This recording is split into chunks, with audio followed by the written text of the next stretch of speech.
Sentence basically 4 রকমের হয়। There are 4 types of sentences: assertive, imperative, interrogative and exclamatory. So এবার আমরা চলে আসছি প্রত্যেকটা সেন্টেন্সের আলাদা আলাদা কি করে বুঝবো। অ্যাসার্টিভ সেন্টেন্স হচ্ছে যখন আমরা কোনো নর্মাল সেন্টেন্সের কথা বলছি, সেখানে কোনো কমেন্ট নেই বা কোনো এক্সক্লামেশন নেই, নর্মাল একটা সেন্টেন্স, যেমন the birds are flying in the sky বা the sun sets in the evening, এগুলো হচ্ছে অ্যাসার্টিভ সেন্টেন্স। তারপরে আসছি আমি imperative sentence.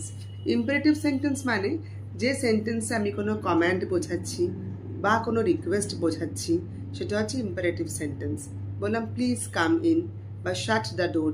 Please come in এখানে আমি রিকোয়েস্ট বোঝাচ্ছি, শাট দ্য ডোর বা get out of the class এগুলো আমি অর্ডার বোঝাচ্ছি, এগুলো হচ্ছে ইম্পারেটিভ সেন্টেন্স। ইন্টারোগেটিভ সেন্টেন্স মানে যখন আমি কিছু জিজ্ঞাসা করছি, when I'm asking something, when I'm inquiring about something, তখন সেটা হচ্ছে ইন্টারোগেটিভ সেন্টেন্স। যেমন আমি বললাম যে will you please bring me a glass of water, সেটা হচ্ছে ইন্টারোগেটিভ সেন্টেন্স।